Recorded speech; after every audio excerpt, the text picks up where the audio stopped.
Ողջույն բոլորին, բարի գալուստ իմ Ալիկ, ուրախ եմ կրկին հանդիպման համար։ Այսօր պատրաստել եմ մի շատ հետաքրքիր տեսանյութ այն մասին, թե որտեղից է ծագել իմ սերը հետաքրքրությունը կիրառական արվեստի անտիկ ու վինտաժային զարդերի հանդեպ։ Այն ունի շատ վաղ պատմություն։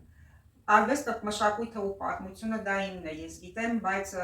բացի այն, որ ունեմ հոբի վինտաժային ու անտիկ զարդերի նկատմամբ, հավաքել եմ մեծ կոլեկցիա, ապրելով Եվրոպայում, եվրոպական գանձերը կարելի է ասել, բայց կիրառական արվեստի նկատմամբ իմ սերը այլ պատմություն ունի։ Եթե ես մանկուց խաղում էի իմ մայրիկի զարդատուփով, նրա զարդերով, հուլունքներով, ժամացույցներով ու բրոշներով ու երազում էի մեծանալ ու ունենալ իմ մեծ հավաքածուն,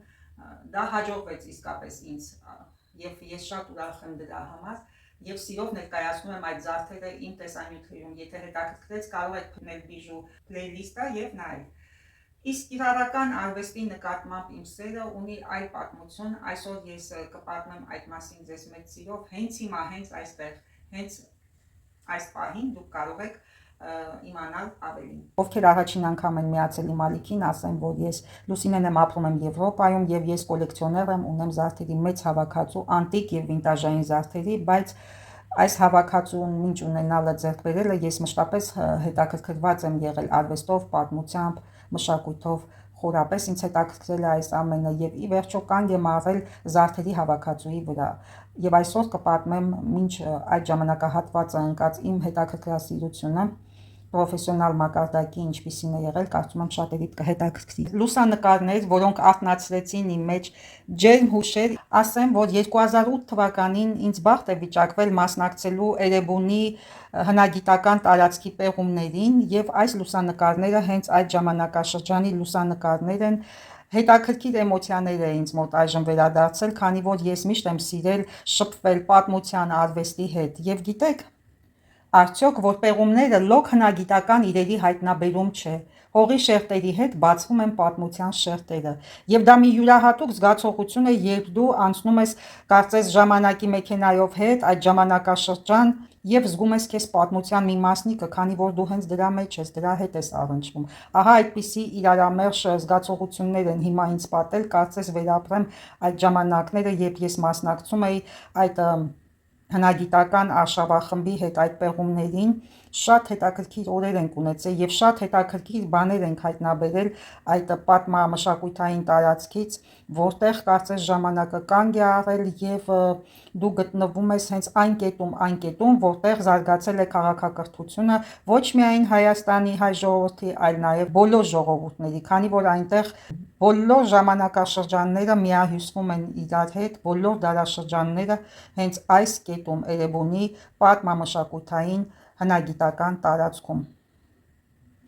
Եվ մինչ կնայենք այս լուսանկարները, ես ձեզ կպատմեմ այդ մասին։ Այստեղ պեղումներից հոգնած, արևի շոգից թմրած նստել եմ մի փոքր հանգստանալու, աշխատում էինք ձեռնոցներով եւ փոքրիկ բահիկներով, շատ փոքրիկ եւ վրձիններով։ Այստեղ չէր կարելի մեծ գործողություններ կատարել եւ լայնամասշտաբ փորել, շատ նուրբ աշխատանք էր։ Երբեմն երբ նկատում էիր բեկորներ, պետք է վրձինով հողը մաքրեի, շատ բազմաչարչար տանջալից աշխատանք էր, բայց մենք հաճույքով էինք անում։ Ահա այստեղ այն դրվագն է, որ ինձ հանձնարարված էր այս մասում փորվել, զգուշորեն, որտեղ ես շատ նուրբ էի աշխատում, ահա այստեղ մեծ խեցու կտոր էր հայտնաբերվել եւ մենք փնտրում էինք բեկորները եւ ես այս հատվածում այդ մասի վրա եմ աշխատում։ Այստեղ ես գիտաշխատողներից Արմինեի հետ եմ, շատ հիանալի անձնավորություններ, բացի գիտաշխատող լինելը, համեստ եւ գիտեք մարդիկ ինչքան գիտելիքներ էին ունենում, ինչքան շատ բան էին իմանում, ավելի համեստ էին լինում եւ այդպես իրանց չէին պահում, չէ, ես կան, չէ, տենց մարդիկ անդադ ես։ Այստեղ նույնպես Արմինեի հետ եմ, հենց այդ տարածքում Էրեբունի թանգարանի հատվածում ենք արդեն ներքևում ենք, ոչ թե ամրոցի վերևում։ Այստեղ Նվարդն է դարձյալ գիտաշխատողներից է, որ Արմինեին եւ Նվարդին հանձնարարվում էր խմբեր կազմել եւ փոքրիկ խմբերով աշխատել համապատասխան հատվածներում, որտեղ հանձնարարություն էր տալիս գիտարշավի ղեկավարը։ Ես այստեղ եմ ուրախ, գրեթե հոգնածություն չունեմ։ Մնացած երիտասարդները, բացի այս կնոջից, համալսարանի կան ֆակուլտետի ուսանողներն եւ բոլորին հետաքրքիր էր այս process-ը, իսկապես հետաքրքիր էր, ոչ միայն փորձաշրջան էր, այլ նաեւ բոլորը ընկղմված էին այդ process-ի մեջ խորը հետաքրքրասիրությամբ։ Ահա մեր ղեկավարը Դեյվիդ Սթրոնախը Բերկլիի Կալիֆոռնիայի համալսարանի պրոֆեսորներից է եւ նա մեծ ներդրում ունի հին Հայաստանի պատմության հնագիտության ուսումնասիրության գործում եւ 2007-ից 2009 թվականներին եղել է հայ-ամերիկյան արշավախմբի համաղեկավարը Էրեբունու պեղումների ժամանակ։ Հիմա տեսնենք ինչ է գրված ֆոտոյի հետևում՝ պեղումներ Բերկլիի համալսարանի հնագետների հետ պրոֆեսոր Սթրոնախի գլխավորությամբ 2008 թվականի հունիս-հուլիս ամիսներին։ Խեղճ մարդը այնքան էր տարված process-ով, որ կոտրեց իր ձեռքի բթամատը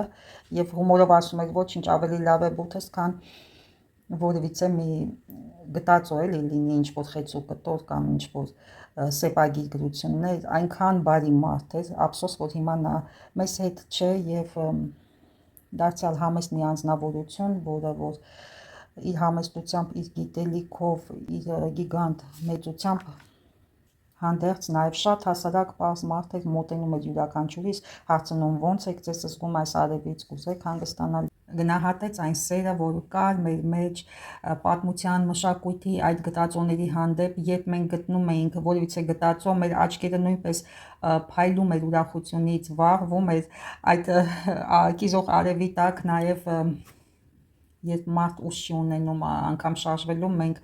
մեծ հետաքրքրասիրությամբ ու նախանձախնդրությամբ էինք անում այդ ամենը, մեծ սիրով, ոչ ոք իհարկե չի պարտադրել, դա հարկադրված աշխատանք չէր, դա մեծ հետաքրքրասիրություն պետք է ունենաս, որ դու գնաս դրան։ Երբ ավարտվեցին պեղումները, պրոֆեսորը կազմակերպեց հանդիսավոր փակում աշխատանքների բոլոր մասնակիցներին հրավիրելով Կասկադի հարևանությամբ գտնվող ռեստորաններից մեկում բաց տաղավարում, քանի որ ամառը շոգ էր հյուրասիրության, մեծ հյուրասիրությունն է կազմակերպեց, թեպետ ինքը չէր եկել պատճառաբանելով, որ հոգնած է, բայց իր թիմի աշխատակիցները ասեցին, որ ուզեց, որ երիտասարդները իրենց ավելի ազատ զգան, նա ուղարկել էր իր ողջ անձնակազմին ամերիկյան եւ ֆրանսիական գիտաշխատողներին, լուսանկարիչներին, պրոֆեսիոնալ մակարդակի լուսանկարիչներ, նրանց աշխատանքները տեսնելուց հետո ինչ լուսավորությամբ են աշխատում, ինչ լամպեր են, զոնտեր են օգտագործում ստվերի եւ արևի դեպքում, քանի որ դրսում էին լուսանկարում գտածոները, բնականաբար շատ պրոֆեսիոնալ թիմ էր, ոչ միայն գիտական, այլ նաեւ լուսանկարչական կազմը, բնականաբար, եւ մենք այդ անձնակազմի հետ ունեցանք մի հրաշալի երեկո Կասկադի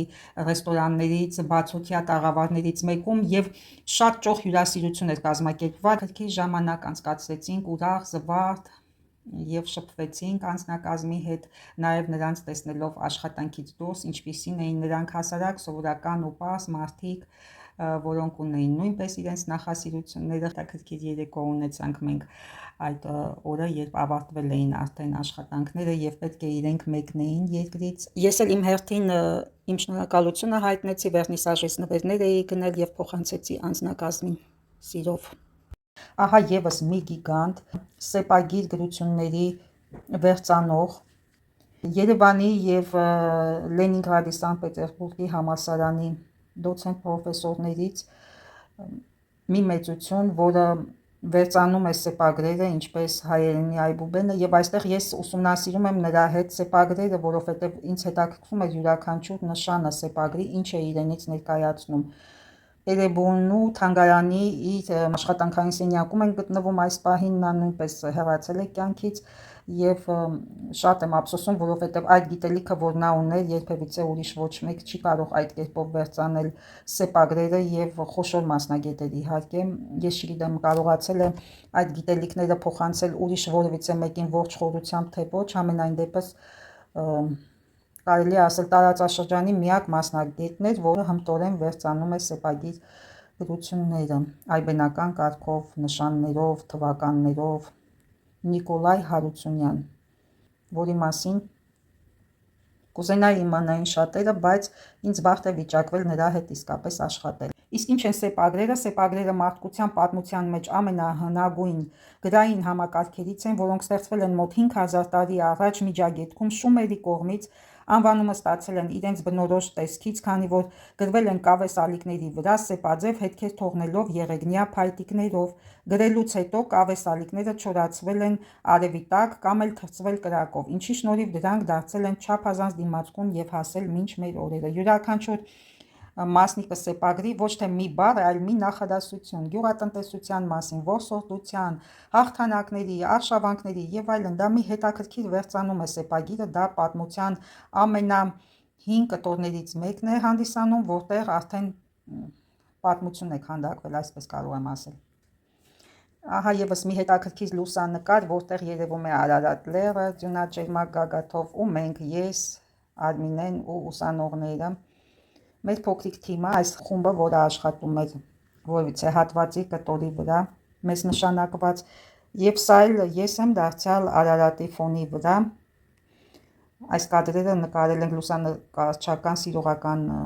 տեսախցիկներով, դրա համար այդքան էլ հաջող չի ստացվել, բայց հուշեր են, որոնք ես պահում եմ, շատ հետաքրքիր հուշեր։ Իսկ պեղումների ընթացքում մենք հայտնաբերեցինք կավի կարասների բեկորներ, հողի խորքում թաղված ամբողջական գիգանտ չափսերի կարասների շարք, մառան հիշեցնող պահուստային մասը ամրոցի Էրեբունի, որը հողի ներքևի շերտում էր, բացվեց քանդելուց հետո, բայց այդ կարասների չափսը ինձ ուղղակի ապշեցնում է։ Երևի թե ճիշտ նկարագրեմ ցեմենտի մեքենայի այն պտտվող հատվածը, որ կա, որ տեսած կլինեք, այդ մեծության կարասներ էին։ Եվ այդ թվում նաև հայտնաբերում էինք այլ անոթներ, այն նաև կերամիկական կտորներ, ինչպես նաև զարդեր, սեպագրեր, զոհված կենդանիների ոսկրային մնացորդներ, խեցու այլ կտորներ, զոհասեղանի գործիքների մասնիկներ եւ այլ նյութական գտածոներ։ Դա մի ունիկալ երևույթ էր, երբ մենք գտնում էինք ինչ-որ բան, եւ պատկերացրեք այդ փոքրիկ կտորը լիներ խեցու կտոր կամ երկաթի մետաղի կտոր, մեր թվարկությունից առաջ 7-ից 6-րդ դարեր էին թվագրվում։ Դուք պատկերացնում եք ինչ խորության կտրվածք է պատմության։ Մեր թվարկությունից առաջ, Քրիստոսից առաջ 7-ից 6-րդ դարեր, այն ժամանակ հետ է, չէ, գնացել դարաշրջանը վերևից է իջել 1 Քրիստոսով բարձրացել վերև արդեն։ Եվ այսպես հնագույն մասունքներից պատմության հիմնադրվել է Էրեբունի ամրոց թանգարանը 1968 թվականից 1969 թվականներին կառուցվել է Էրեբունի թանգարանը, որտեղ կան 12758 հնագիտական առարկաներ։ Էրեբունի ամրոցը Վանի թագավորության հնագույն ամրոցներից մեկն է, պատմական հուշարձան, որը գտնվում է Էրեբունի վարչական շրջանի տարածքում։ Forbes ամսագիրը Էրեբունի ամրոցը ներառել է աշխարհի 9 ամենահին ամրոցների ցանկում։ Ինչպես հայտնի է Արգիշտի առաջին սեպագիր արձանագրություններից, որը գտնվում է հենց թանգարանի մուտքի մոտ, որտեղ որ հաստատվում է, որ Էրեբունի ամրոցը հիմնադրվել է մեր թվարկությունից առաջ 782 թվականին։ Այս ժամանակահատվածում թագավորությունը ապրել է իր ծաղկման շրջանը եւ եղել է հարավ-արևմտյան Ասիայի ամենահզոր պետությունը։ Չնայած օտարերկրյա տերությունների բազմաթիվ ներխուժումներին, ամրոցը երբեք չի լքվել եւ անընդհատ բնակեցվել է հաջորդ դարերի ընթացքում, ի վերջո դառնալով Երևան քաղաքի մի մասը։ Այստեղից էլ ծագում է Էրեբունի Երևան անվանումը։ Եթե որևիցե մեկը, ասենք, կասկածում է հայերի պատմության ակունքների սկզբի մասին, թող գնա ուսումնասիրի Էրեբունի թանգարանի էքսպոնատները, նմուշները, այսպես ասեմ, Արգիշտի թագավորից Ուրարտական ժամանակաշրջանից հետո գալիս է Եղվանդունիների ժամանակաշրջանը եւ պատկերացրեք մեր թվարկությունից առաջ 7-ից 6-րդ դարերի այդ ժամանակահատվածում գալիս է Եղվանդունիների ճյուղը։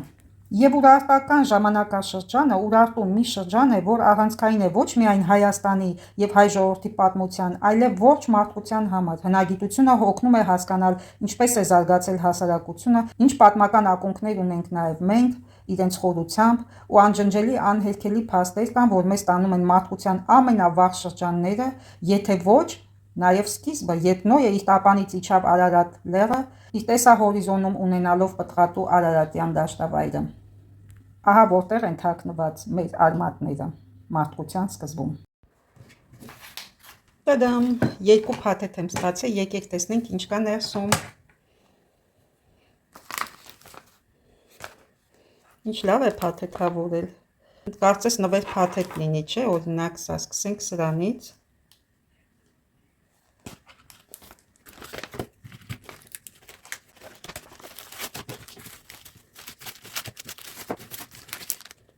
Գեղեցիկ բրոշ է, այնպես չէ։ Կանաչ գույնը շատ եմ սիրում զարդագործության մեջ։ Մութ սենյակում այսպես է լուսավորվում այս բրոշը։ Ուլտրամանուշակագույն լամպով։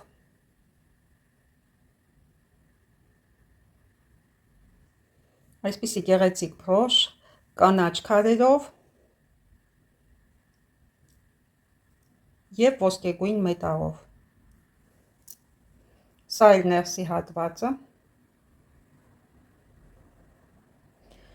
1970-ականներ այդ թվականի բրոշ է, ես կարծում եմ, հավանաբար այդ թվականի բրոշ է, փականից եմ ես դա ու կառուցվածքից գրահում,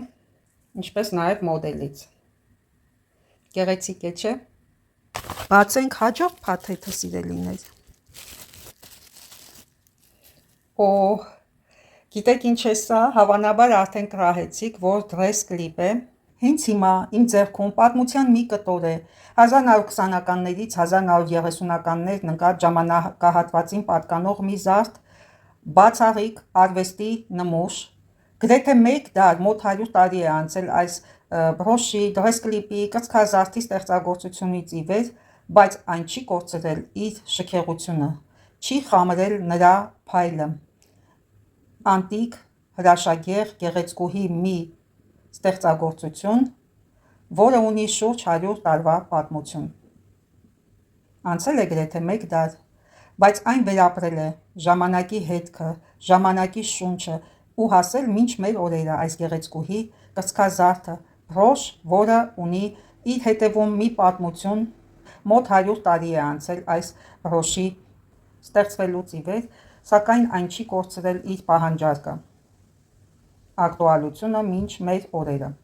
Ուրեմն այս բրոշներից, դրես կլիպներից տարին հանդիպում է ինձ մեկ անգամ, յուրաքանչյուր տարի ձեռք եմ բերել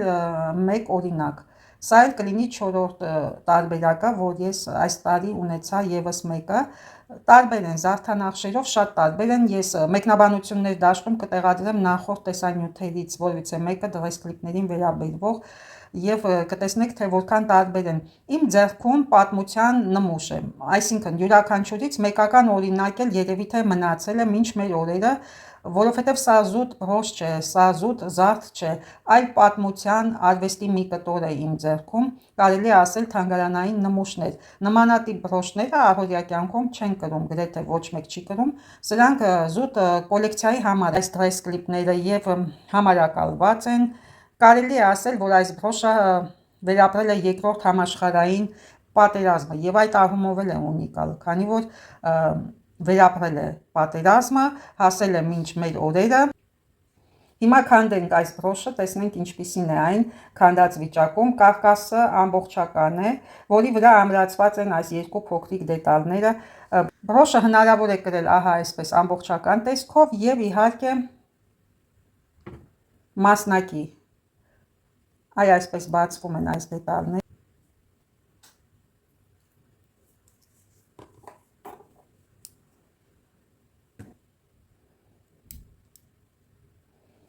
Եվ ահա այսպես կարելի է կրել դեկոլտեի վրա,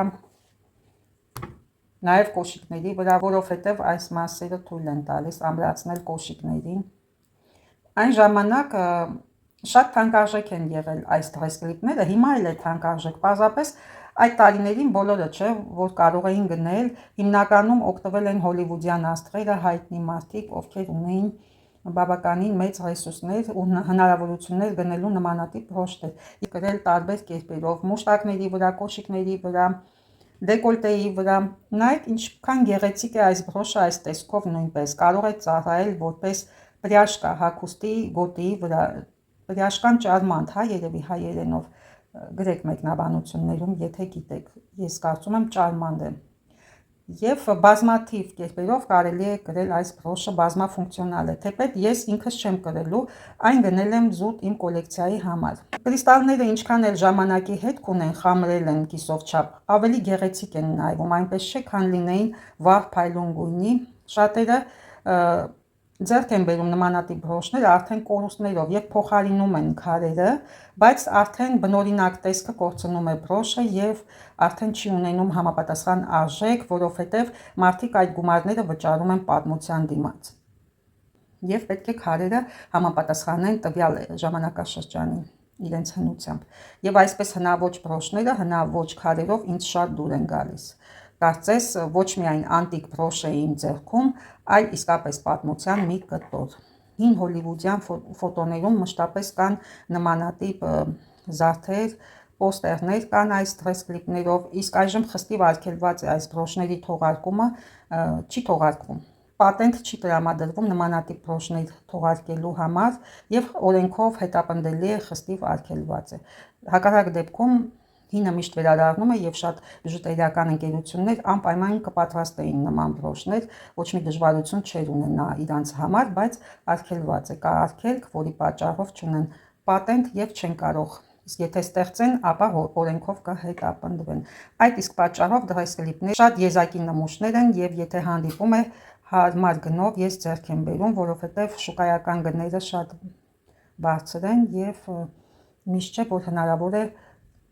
նորմալ գներով ձեռք բերել նմանատիպ կտորներ։ Ես շատ ուրախ եմ իհարկե, որ այս տարի էլ կարողացա եւս ձեռք բերել մեկը եւ համալրել իմ կոլեկցիան դրես կլիպների կոլեկցիան եւս մեկ եզակի նմուշով։ Շատ գեղեցիկ է, արտ դեկո օրվա գծերը արդեն հստակ երևում է, դուք ինքներդ էլ եք արդեն ճանաչում, այնքան եմ ներկայացրել խոսել ես այս մասին։ Բացի արտ դեկո օրվա գծերը, կարծես ժանյակային բրոշ լինի, այնպես չէ։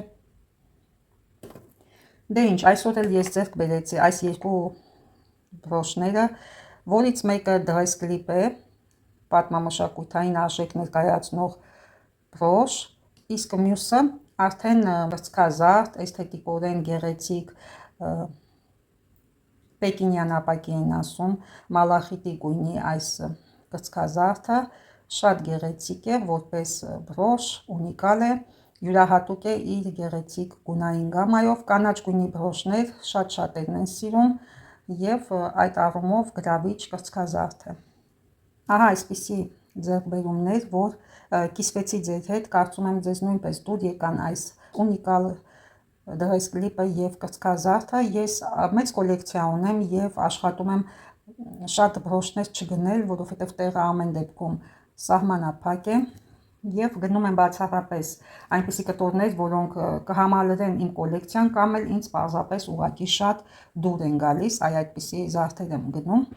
որովհետև առանձնապես ես զարդերի կարիք չունեմ, գիտեք, որ մեծ կոլեկցիա ունեմ, բայց երբեմն բացառությունների գնում եմ եւ գնում եմ դարձյալ որոշ կտորներ։ Իսկ երբեմն էլ ձերբազատվում եմ որոշ կտորներից։ Եթե դուք փնտրում եք որևիցե զարդ, որը չեք կարողանում ինքներդ ձեռք բերել, ապա դիմեք իմ օգնությանը, ես պատրաստ եմ ձեզ օգնելու ձեռք բերելու ձեր երազանքների զարդը։ Մի հապաղեք, անպայման դիմեք, ես մեծ սիրով կաջակցեմ ձեզ։